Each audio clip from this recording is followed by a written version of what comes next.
ಹದನಿದೊಳ್ಳಿತು ತಂಗಿ ವೈಧವ್ಯದಲ್ಲಿ ನವೆಯಳೆ ಸುಬಲನಂದನೆಯುದರ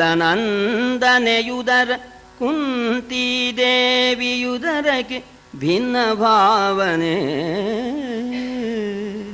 ಸುಬಲನಂದನೆಯುದರ ಕುಂತಿದೇವಿಯುದರಕ್ಕೆ ಭಿನ್ನ ಭಾವನೆ ಕದನದಲ್ಲಿ ಹಿಡಿಬಡೆದವರ ಕೊಲುವುದು ನರೇಂದ್ರನ ಧರ್ಮವಲ್ಲ ಕದನದಲ್ಲಿ ಹಿಡಿಬಡೆದವರ ಕೊಲುವುದು ನರೇಂದ್ರನ ಧರ್ಮವಲ್ಲ ಇನ್ನಿದರ ಮೇಲಾವರಿಯವು ಇನ್ನಿದರ ಮೇಲೆ ಆವರಿಯವು ಎಂದನು ಧರ್ಮನಂದನನು ಅಂತ ಧರ್ಮರಾಜನ ಮಾತು ಎಷ್ಟು ಚೆನ್ನಾಗಿದೆ ಅಂತ ಅಲ್ವೋ ಭೀಮ, ಒಳ್ಳೆ ಸಂಕಲ್ಪ ಮಾಡ್ಬಿಟ್ಟಿದೀಯ. ಇವನನ್ನ ಕೊಂದು ಬಿಟ್ರೆ ನಮ್ಮ ತಂಗಿ ದುಶ್ಶಲೆ ವೈಧವ್ಯದಿಂದ ಸಂಕಟ ಪಡುವುದಿಲ್ವೇನೋ ನೋಡ. ಯಾವ ತಂಗಿಯಿಂದ? ಅದೇ ನಮ್ಮ ತಂಗಿ. ಏನು ಕುಂತಿ ಹೊಟ್ಟೆಯಲ್ಲೇ ಬರ್ಬೇಕೇನು? ಕುಂತಿಯ ಉದರ ಗಾಂಧಾರಿ ಉದರ ಎರಡೂ ಒಂದೇ ಅಲ್ವೇ? ಕುಂತಿ ಉದರದಲ್ಲಿ ನಾವು ಬಂದಿದ್ದೇವೆ, ಗಾಂಧಾರಿ ಉದರದಲ್ಲಿ ಅವಳು ಬಂದಿದ್ದಾಳೆ, ನಮ್ಮ ತಂಗಿ ಅಲ್ವೇ? ತಂಗಿ ವೈಧವ್ಯದಿಂದ ನವೀತಾಳೆ. ನವಿಬೋದೇನಪ್ಪ ನೀನು ಸಂಕಲ್ಪ ಮಾಡ್ತಾ ಅಂತ ಹೇಳ್ತಾ ಇದೆಯಲ್ಲ, ಇದು ಅಲ್ದೇನೆ ಹಾಗೆ ಸಂಕಲ್ಪ ಮಾಡಿದ ನ್ಯಾಯವಲ್ಲ. ಯಾಕೆಂದ್ರೆ ಕ್ಷತ್ರಿಯರ ಧರ್ಮ ಏನು ಅಂದ್ರೆ ಬಂಧನಕ್ಕೆ ಸಿಕ್ಕಿದ ಮೇಲೆ ಕೊಲ್ಲಬಾರದು. ಕೊಲ್ಲಬೇಕು ಅಂತಿದ್ರೆ ದೂರದಲ್ಲಿ ಹೊಡಿಬಹುದು. ಯಾವಾಗ ಕೈಸರೆ ಸಿಕ್ಬಿಟ್ನ, ಕೈಸರೆ ಸಿಕ್ಕಿರ್ತಕ್ಕಂಥವನನ್ನ ಕೊಲ್ಲತಕ್ಕಂಥದ್ದು ಕ್ಷತ್ರ ಧರ್ಮ ಅಲ್ಲಪ್ಪ. ನೋಡು, ಇದರಲ್ಲಿ ಈ ಎರಡು ಬಾಧಕ ಇದೆ. ತಂಗಿ ವೈಧವ್ಯದಿಂದ ನವೀತಾಳೆ, ಸರಿ, ಕ್ಷತ್ರ ಧರ್ಮಕ್ಕೆ ಇದು ಉಚಿತವಲ್ಲ. ಇಷ್ಟ್ರ ಮೇಲೆ ನೀವೆಲ್ಲ ದೊಡ್ಡವರಪ್ಪ, ನಾನು ತಿಳಿದಿದ್ದು ನಾ ಹೇಳಿದ್ವಿ, ಏನು ಬೇಕಾದ್ರೂ ಮಾಡಿ ಇಲ್ಲ. ಧರ್ಮರಾಜ ಮಹಾಬುದ್ಧಂತ, ಯಾಕೆಂದ್ರೆ ಭೀಮನಿಗೆ ಬೇಜಾರಾಗತ್ತಲ್ಲ ಅಂತ ಉಪಾಯದಿಂದ ಜಾರ್ಕೊಂಡ. ನೋಡಿದ ಭೀಮ ಅಣ್ಣಯ್ಯನ ಬುದ್ಧಂತಿಕೆ ನೋಡಿದ. ಆಗ ಭೀಮನು ಒಂದು ಮಾತಂದ, ಅಣ್ಣಯ್ಯ ಹಾಗಾದ್ರೆ ಸರಿ, ನೀವು ಹೇಳಿದಿರಲ್ಲ, ನೀವು ಹೇಳಿದಂತೆ ನೀವು ಕೇಳೋಣಂತೆ. ಈಗ ಎರಡೂ ಆಗ್ಬೇಕು. ಏನಾಗ್ಬೇಕು? ಈತ ನಳಿಯದೆ ಮತ್ ಪ್ರತಿಜ್ಞಾಖ್ಯಾತಿ ಮಸುಳದೆ ತಿದ್ದುವನುವನು ಭೂತಳಾಧಿಪ ನೀವು ಬೆಸಸುವುದೆನಲು ಮುನಿಜನವ ಆದ ನೋಡಿದನು. ಮುನಿಜನವ ಆತ ನೋಡಿದನು ಆಬುದಿದಗನು ನೀತಿಯನೆ ಧೌಮ್ಯಾದಿ ಸುಜನೌರಾತ ನಿಶ್ಚಯಿಸಿದರು ಮನದಲ್ಲಿ ಧರ್ಮ ನಿರ್ಣಯವ.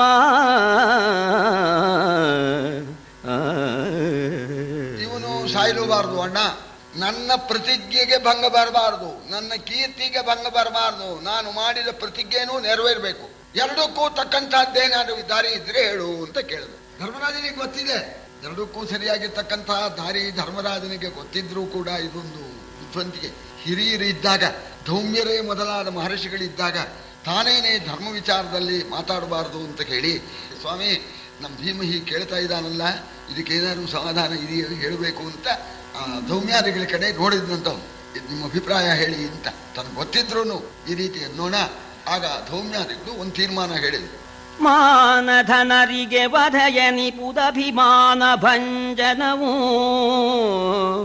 ಮಾನಧನರಿಗೆ ವಧಯನಿಪುದಭಿಮಾನ ಭಂಜನವು ಇವನು ಕಟ್ಟಭಿಮಾನಿ ಭಂಗಿಸಿ ಬಿಟ್ಟೊಡೆ ಈ ತಂಗಿದುವೆ ಮರಣವಲ.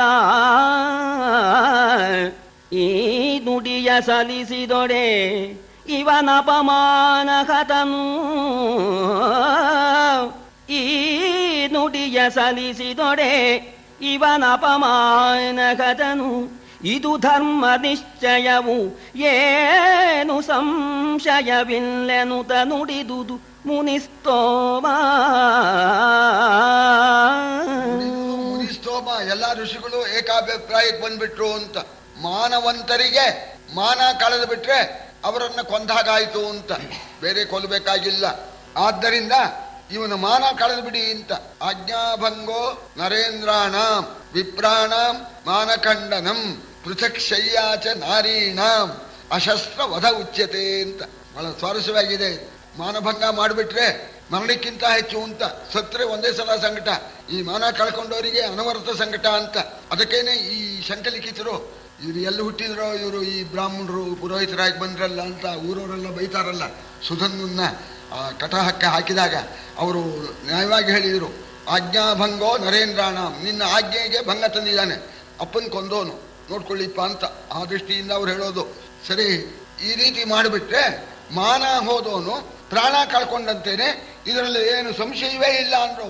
ಭೀಮನ ಪ್ರತಿಜ್ಞೆ ನೆರವೇರಿದಂತೆ ಆಯ್ತು ಅಂತ, ಸತ್ತಂತೆ ಆಯ್ತವ, ಇರೋದಕ್ಕಿದ್ದಾನೆ ಅಷ್ಟೇ. ಭೀಮನ ಪ್ರತಿಜ್ಞೆ ನೆರವೇರಿತು, ಇದರಲ್ಲಿ ಯಾವ ವಿಧವಾದ ಸಂಶಯವೂ ಇಲ್ಲ ಅಂತ ನೋಣ. ಹಾಗ ಮನ ಕಳಿಬೇಕಾ ಅಂದ. ಯೋಚನೆ ಮಾಡ್ದ, ಅಯ್ಯ ಜನ್ಮೇಜಯ, ಒಂದು ಕೆಲಸ ಮಾಡ್ದ ಕಣವನು ಮನ ಕಳಿಯೋಕೆ. ಅಹುದೆನುತ ಕಲಿ ಭೀಮ ಮಾಡಿದ ರಘವನದನೇನೆಂಬೆನೈ ಕೂರಿಹ ಕಠಾರಿಯ ಕಣಿಗೆಯಲಿ ಬಾಚಿದನು ಸಿರಿಮುಡಿಯ ಅಹಿತ ಶಿರವಿರಲಾಯನುತ ಗೃಹ ಮಹಿಳೆಯರು ವಿಹಿತಾಂಗುಲಿಯ ಸಂಪ್ರಕರಣದಿ ಪರಿಭವಿಸಿದರು ಗೊಳ್ಳೆನಲು ನಿಖಿಲ ಜನ. ವ್ಯಾಸ ನಿಜವಾಗೂ ಹೊರ ಕವಿ ಸ್ವಾಮಿ, ಎಷ್ಟು ಚೆನ್ನಾಗಿದೆ ನೋಡಿ ಪದ್ಯ. ಆಗ ಅಂದ ದೊಡ್ಡ ಕಥೆ ಇತ್ತು, ಬಾಚಿ ಬಿಟ್ಟ ತಲೆನ. ಏನಾಗುತ್ತೆ ನೋಡ್ಕೊಳ್ಳಿ ನೀವು, ಕವಿ ಹೇಳೋದು ಮುಟ್ಟಿದ್ದೇನೆ, ನೋಡ್ಬೇಕು. ಎಲ್ಲ ನೋಡಿದ್ರು. ಶಿಖರ ಪರ್ವತ ಶಿಖರವಾಗಿದೆ, ಬೋಳ್ಗುಡ್ಡ ಏನಿಲ್ಲ. ಆಗ ಅಲ್ಲಿರ್ತಕ್ಕಂಥ ಹೆಣ್ಮಕ್ಳು ಆ ರಟ್ಕೆ ಮುರಿದ್ರಂತೆ. ಅದನ್ನು ಹೇಳಿದಾನೆ ಇಲ್ಲಿ ಕವಿ, ಆಗ್ಬೇಕು ಹಾಗೆ ಅಂತ. ಅಲ್ಲಿರ್ತಕ್ಕ ಸಾಧ್ವಿಯರು ರಟ್ಕೆ ಮುರಿದ್ರಂತೆ. ಎಲ್ಲ ಅಲ್ಲಿರೋರೆಲ್ಲ ಚಪ್ಪಾಳೆ ಹೊಡೆದ್ರಂತೆ. ಬಹಳ ಚೆನ್ನಾಗಿ ಕಾಣುತ್ತೆ, ಸ್ವಲ್ಪ ತೋರಿಸಿ ನೋಡ್ಕೊಳ್ಳಿ ಅವನು ಅಂತ ಚಪ್ಪಾಳೆ ಹೊಡಿತಾ ಇದ್ದಾರೆ. ಇಷ್ಟಾದ್ಮೇಲೆ ಬಿಟ್ಟರೀತನ ತೋಳ ಹಿಂಗೈಗಟ್ಟುಗಳನ್ನು ಎಲೆ ಕುನ್ನಿ ಹೋಗೆನೆ ಕೆಟ್ಟ ಕೇಡದನೇನ ಹೇಳುವೆನು ಆ ಜಯದ್ರಥನ. ಬೆಟ್ಟದಿಂದುರುಳುವೆನೋ ಹಾಸರೆಗಟ್ಟಿ ಹೋಗುವೆನೋ ಮಡುವನು ಎನುತ ಅಡಿಯಿಟ್ಟನು ಅಂತಃ ಕಲುಷ ಚಿತ್ತ ದುರಂತ ಚಿಂತೆಯಲಿ. ಆಗ ಇಷ್ಟಾದ್ಮೇಲೆ ಅಲ್ಲಿವರೆಗೂ ಬಿಚ್ಚೆ ಇಲ್ಲ. ಆ ಹಿಂದಕ್ಕೆ ಅವನ ಚರ್ಮದ ಪಟ್ಟಿಯಿಂದ ಹಿಂದಕ್ಕೆ ಕೈ ಕಟ್ಟಿದ್ರಲ್ಲ, ಆಮೇಲೆ ಅದನ್ನ ಕತ್ತರಿಸಿಬಿಟ್ಟು ತೋಳನ್ನ ಕಟ್ಟನ್ನು ಬಿಚ್ಚಿಸ್ಬಿಟ್ಟು, ಕುನ್ನಿ ಹೋಗೋ ನಾಯಿ ಮರಿ ಅಂತ ಭೀಮಸೇನ ತಳ್ಳಿಬಿಟ್ಟ. ತಳ್ಳಿ ಬಿಡೋಣ, ಅವನಿಗೆ ಹೋಯ್ತು, ಮಾನ ಹೋಯ್ತು. ಆಗ ಅವನು ಯೋಚನೆ ಮಾಡಿದ, ಇನ್ನು ನಾನು ಯಾರಿಗೂ ಮುಖ ತೋರಿಸ್ಲಿ, ಖಂಡಿತ ನಾನು ಬದುಕೋದಿಲ್ಲ, ಈ ಕೂಡಲೇ ಸತ್ತು ಬಿಡ್ಬೇಕು. ನಾನು ಗುಡ್ಡ ಹತ್ಬಿಟ್ಟು ಗುಡ್ಡದಿಂದ ಧುಮುಕಿ ಪ್ರಾಣ ಕಳ್ಕೊಳ್ಳೆ, ಗತ್ತಿಗೆ ಕಲ್ ಕಟ್ಕೊಂಡ್ಬಿಟ್ಟು ಮಡುವಿಗೆ ಧುಮುಕಲೆ, ಅಂತೂ ನಾ ಬದುಕಬಾರ್ದು, ಒಬ್ಬರಿಗೆ ಮುಖ ತೋರಿಸೋ ಹಾಗಿಲ್ಲ, ಮಾನ ಹೋಯ್ತು ಅಂತ ಬಹಳ ಸಂಕಟಪಟ್ಟ, ಹೊರಳಾಡ್ಬಿಟ್ಟ, ದುಃಖಪಟ್ಟವನಿಗೆ ಪುನಃ ಯೋಚನೆ ಆಯ್ತು, ಸತ್ರೆ ಏನು ಪ್ರಯೋಜನ, ಇದ್ರೇನಾರು ಕಾಣಬಹುದು ಅಂತ. ಜೀವನ್ ಭದ್ರಾಣಿ ಪಶ್ಯತಿ ಚಿಂತಿಸಿದೊಡೇನಹುದು ಹೋಗುವೆನು ಕಂತು ಮಥನನ ಮರೆಯನು ಇವದಿರಿಗೆ ಅಂತಕನು ತಾನಗೆನು ಗೆಲುವೆನು ಬಳಿಕ ಬವರದನಿ. ಭ್ರಾಂತಿಯೇ ಬಿಡು ತನ್ನನು ಭ್ರಾಂತಿಯೇ ಬಿಡು ತಂದನೆನುತ ಪುರಾಂತಕ ಧ್ಯಾನದಲ್ಲಿ ವಿಮಲ ಸ್ವಾಂತನು ಏಕಾಗ್ರದಲ್ಲಿ ಭಜಿಸಿದ ನಿಂದು ಶೇಖರನ. ಚಿಂತಿಸಿರಿ, ಏನು ಪ್ರಯೋಜನ, ಹಿಂದಕ್ಕೆ ತಪ್ಪು ಮುಂದಕ್ಕೆ ಬುದ್ಧಿ ಅಂತ ಹೇಳ್ತಾರೆ. ಕಂತು ಮಥನ, ಕಂತು ಅಂದ್ರೆ ಮನ್ಮಥ, ಕಂತು ಮಥನ ಮನ್ಮಥ ವೈರಿ ಪರಮೇಶ್ವರ ಸುಲಭವಾಗಿ ಭಕ್ತಿಗೆ ಗೋಚರನಾಗತಕ್ಕಂಥವನು, ಬಹಳ ಬೇಗ ಒಲಿಯತಕ್ಕವನು ಅಂತ. ನಾರಾಯಣ ಬಹಳ ನಿಧಾನ, ಆದ್ರಿಂದ ಕಂತು ಮಥನ ಬೇಗ ಒಲಿಯುತ್ತಾನೆ. ಅವನನ್ನ ತಪಸ್ ಮಾಡ್ತೇನೆ, ಅವನಿಂದ ವರ ಪಡ್ಕೊಳ್ತೇನೆ, ಈ ನಮ್ಮ ವೈರಿಗಳಾದ ಪಾಂಡವರಿಗೆ ಯಮನಾಗ್ತೇನೆ ಅಂತ ಸಂಕಲ್ಪ ಮಾಡಿ ತನ್ನ ಅಜ್ಞಾನಕ್ಕೆ ಧಿಕ್ಕಾರ ಅಂತ ಹೇಳಿ ತನ್ನ ಭ್ರಾಂತಿಯನ್ನು ಬಿಟ್ಟುಬಿಟ್ಟು ಆಗ ಪುಣ್ಯಕ್ಷೇತ್ರಕ್ಕೆ ಹೋಗಿ ಏಕಾಗ್ರ ಚಿತ್ತದಿಂದ ಆ ಪರಮೇಶ್ವರನನ್ನ ಚಂದ್ರಶೇಖರನನ್ನ ಕುರಿತು ತಪಸ್ಸು ಮಾಡದ, ಧ್ಯಾನ ಮಾಡದ. ಸುಲಭದ ಭಕುತಿಗೆ ಸುಲಭದೆಂದೆನಿಸುವ ಅಂತ ಪರಮೇಶ್ವರ ಬಹುಬೇಗ ಪ್ರಸನ್ನನಾಗ್ಬಿಡ್ತಾನೆ ಅಂತ. ಏಕಾಂತ ಭಕ್ತಿಗೆ ಪರಮೇಶ್ವರ ಮೆಚ್ಚಿಬಿಟ್ಟ.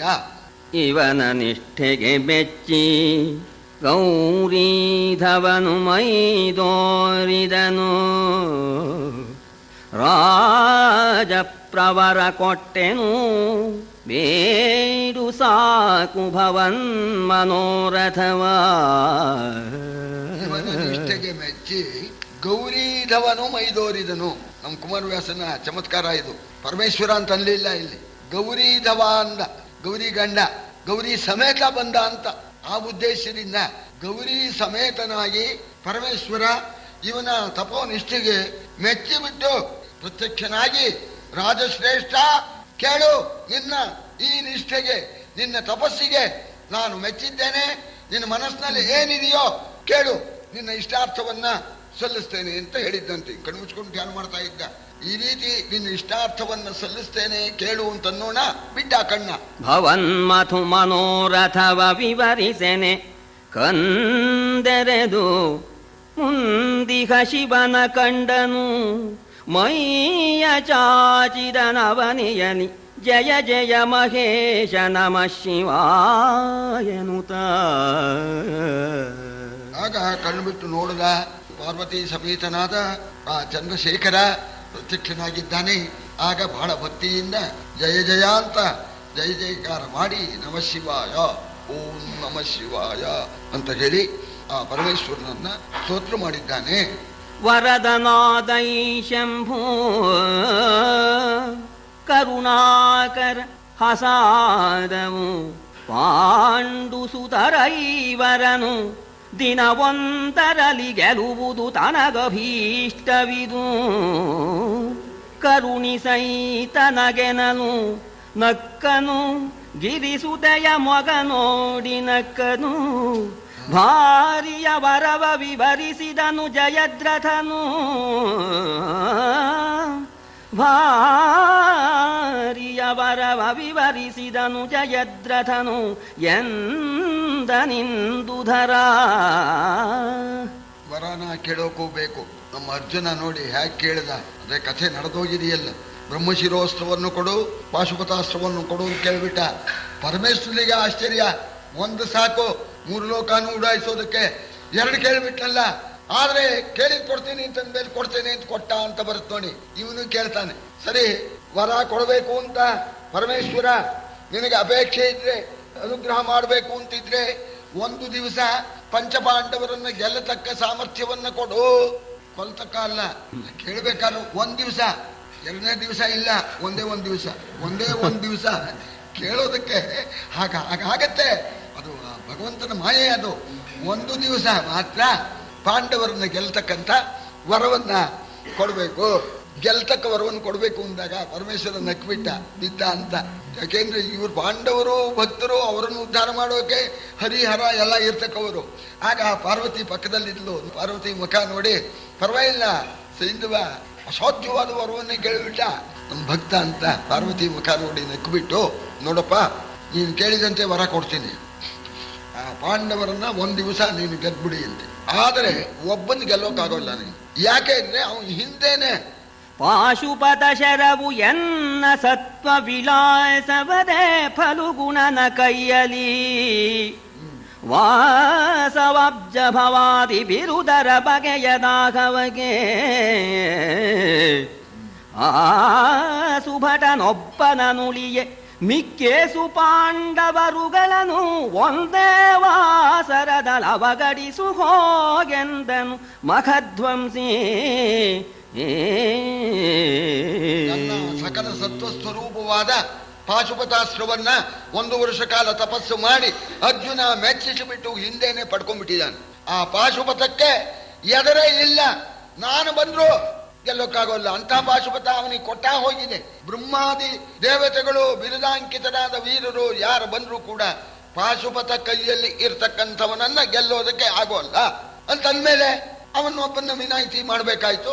ನೀನು ಕೇಳಿದೀಯ, ಆಗ್ಲಿ ಧಾರಾಳವಾಗಿ ನಾನು ಕೊಡ್ತೀನಿ. 1 ದಿವಸ ಮಾತ್ರ ಅರ್ಜುನನ್ನ ಬಿಟ್ಬಿಟ್ಟು ಬಾಕಿ ಇವರನ್ನ ಗೆಲ್ಲು ಅಂತ. ವಿಜಯವಂತರೇನ ಅಂತ ನಮ್ಮ ಚಂಪುಕಾರ ಹೇಳ್ತಾನೆ. ವಿಜಯ ಶಬ್ದನ 2 ವಿಜಯ ಬಿಟ್ಟು ಅಂತ. ಅಲ್ಲಿ ವಿಜಯ ಅನ್ನೋ ಒಂದು ಅರ್ಜುನನ್ ಗೆಲ್ಲೋದಕ್ಕಾಗೋಲ್ಲ ಅಂತ ಅಲ್ಲಿ ಹೇಳಿದ್ದಾರೆ. ಇಲ್ಲಿ 1 ದಿವಸ ಮಾತ್ರ ಈ 4 ಪಾಂಡವರನ್ನ ನೀನು ಗೆಲ್ಲಬಹುದು ಅಂತ. ಒಂದು ದಿವಸ ಮಾತ್ರ. ಅದೇ ಅಭಿಮನ್ಯು ಹೋಗೋದಕ್ಕೆ ಕಾರಣವಾಗೋದು. ಮಹಾದ್ವಾರದಲ್ಲಿ ಕೂತ್ಕೊಂಡ್ಬಿಟ್ಟು ಈ 4 ಜನ ಪಾಂಡವರನ್ನು ಗೆದ್ದು ಬಿಡ್ತಾನೆ. ಸಾಕಾಯ್ತು ಅಂದ್ಬಿಟ್ಟಾನೆ. ಏನಾಗುತ್ತೆ ಅಂತ ಗೊತ್ತಿಲ್ಲ. ಇದೇ ಈ ರೀತಿ ಏನು ವರ ಕೇಳಿದ್ರು ಮೇಲೂ ಒಬ್ಬನು ಭಗವಂತ ಇದ್ದಾನೆ. ಇನ್ನು ಬಾಯಲ್ಲಿ ಹಾಗೆ ನುಡಿಸ್ತು, ಗೆಲ್ತೇನೆ ಅಂತ ಕೊಲ್ತೇನೆ ಅಂತ ಕೇಳಬಾರ್ದೆ. ಅದು ಕೇಳ್ಬೇಕಾದ್ರೆ ಪಾಂಡವರನ್ನ ಒಂದೇ ದಿವಸ ಕೊಲ್ಲೋ ಹಾಗೆ ವರ ಕೊಡೋದು ಕೇಳೋದು ಬಿಟ್ಟು ಗೆಲ್ಲೋ ಹಾಗೆ ಗೆದ್ಕೋ ಒಂದಿನ. ಏನು ಒಂದಿನ ಸೂಚಿಸ್ತಾನೆ ಪಾಂಡವರು, ಮಾರನೇ ದಿವಸ ಗೆದ್ದೇ ಗೆಲ್ತಾನೆ ಅಂತ ಪರಮೇಶ್ವರನು ನಕ್ಕು ವರವನ್ನು ಕೊಟ್ಬಿಟ್ಟ.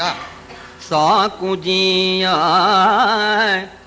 ಹಸಾದವೆಂದ ವಿವೇಕ ನಿಧಿ ಬೀಳ್ಕೊಂಡ ನೀಶನನು. ಈ ಕುಮಾರರು ವನದೊಳಿದ್ದರು ಖತಿಯ ಭಾರದಲ್ಲಿ. ನೂಕು ನೂಕಾಡುವ ವಿಪತ್ತಿನ ವೈಕೃತಿಗೆ ನಾನೊಬ್ಬನೇ ದಿಟವಾಕ್ಯವಾಳನೆ.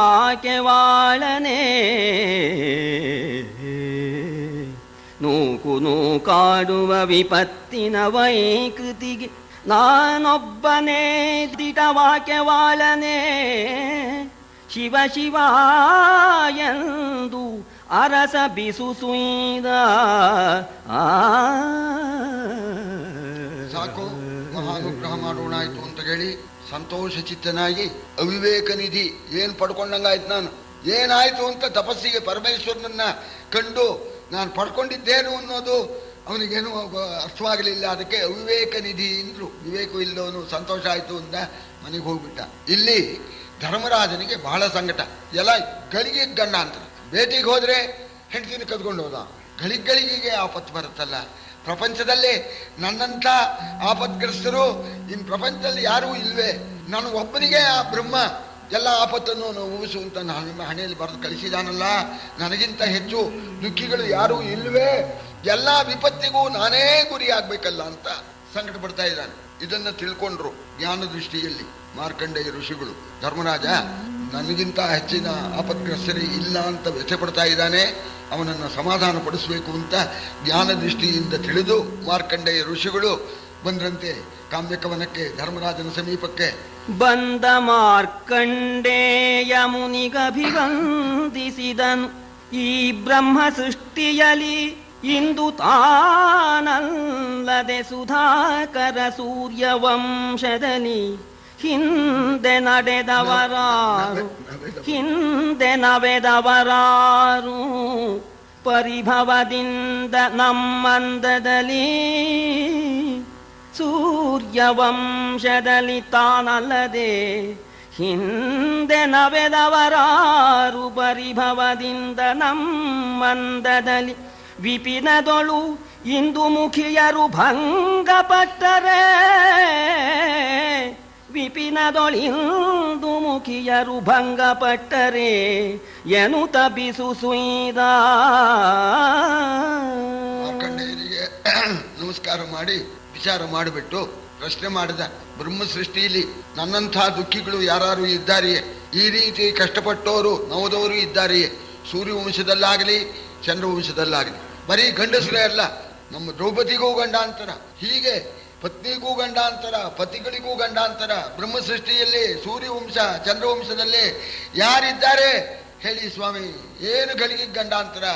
ಎಲ್ಲಾ ಪತ್ತಿಗೂ ನಾನೇ ಗುರಿಯಾಗ್ಬಿಟ್ಟಿದ್ದೇನೆ ಅಂತ ಕೇಳಿಕೊಂಡಂತೆ. ಕೇಳಿದಾಗ ಮಾರ್ಕಂಡ ಋಷಿಗಳು ಎನಲು ನಕ್ಕನು ಮುನಿಪನು ಅವನಿಪ ಜನ ಶಿರೋಮಣಿ ಕೇಳು. ನಿಮ್ಮೀವನದೊಳು ಅಬುಜಾನನೆಯ ಕೊಂಡೋಡಲು ಜಯದ್ರಥನು.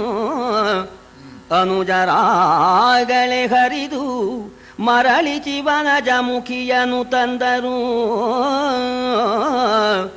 ಅನುಜರಾಗಳೆ ಹರಿದು ಮರಳಿ ಚಿವನಜ ಮುಖಿಯನು ತಂದರು. ಅವನನು ನೆನೆಯಬಾರದ ವಿಧಿಯ ಮಾಡಿದರು ಎಂದನ ಮುನಿಪ. ನಗ್ಬಿಟ್ರು ಅವರು. ಅಲ್ಲ, ನನ್ನಂಥ ದುಃಖಿಗಳು ಯಾರಿದ್ದಾರೆ ಅಂತ ಪೇಚಾಡ್ತಾನಲ್ಲ ಅಂತ ನಗು ಬಂದ್ಬಿಡ್ತು ಅಲ್ವೋ. ಏನಾಯ್ತು ಅಂತ ದುಃಖ ಪಡ್ತೀಯ? ಹೊತ್ಕೊಂಡೋದ. ಹೌದು, ಜಯದ್ರಥ ನೀವು ಇಲ್ಲದ ಕಾಲದಲ್ಲೇ ದ್ರೌಪದಿನ ಹೊತ್ಕೊಂಡೋದ. ಆದ್ರೆ ಏನು ದಿವಸಗಟ್ಲೆ ಇದೆಯೇನು? 1 ಗಂಟೆ ಒಳಗೇನೆ ನಿಮ್ ತಮ್ಮಂದ್ರು ಬಂದ್ರು, ನೀ ಅಪ್ಪಣೆ ಕೊಟ್ಟೆ ಹೋದ್ರು, ದ್ರೌಪದಿ ಬಂಧನ ಬಿಡಿಸಿದ್ರು, ಅವನ್ ಎಳ್ಕೊಂಬಂದ್ರು, ಅವನಿಗೆ ಮರ್ಯಾದೆ ಮಾಡಿದ್ರು. ಆ ಮರ್ಯಾದೆ ಅವನಿಗೆ ಮಾಡಿರ್ತಕ್ಕಂಥದ್ದು ಅದನ್ನ ಹೇಳೋ ಹಾಗಿಲ್ಲ. ಏನು ಮಹಾ ದೊಡ್ಡದು ಬಂತು ಹೋಯ್ತು ಅಂತ.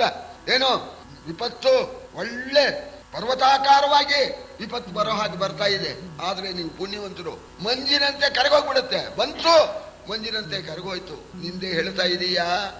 ಅರಸ ಮುನಿಯದಿರೋ ಆವ ಪಾಡಿನ ನರಪತಿಗಳೈ ನೀವು ವಿಶ್ವಂಭರಿಯ ಘನತೆಯ ಕೇಳಿದರಿಯ ಕೈಟಭಾಂತಕನ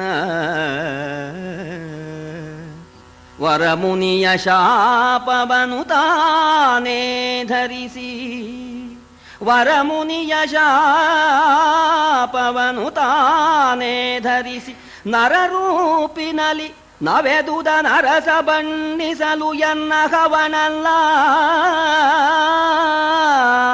ಅದನ್ನು ಬಣ್ಣಿಸಲು ಎನ್ನ ಹವನಲ್ಲ ಎಂದನಾ ಮುನಿವ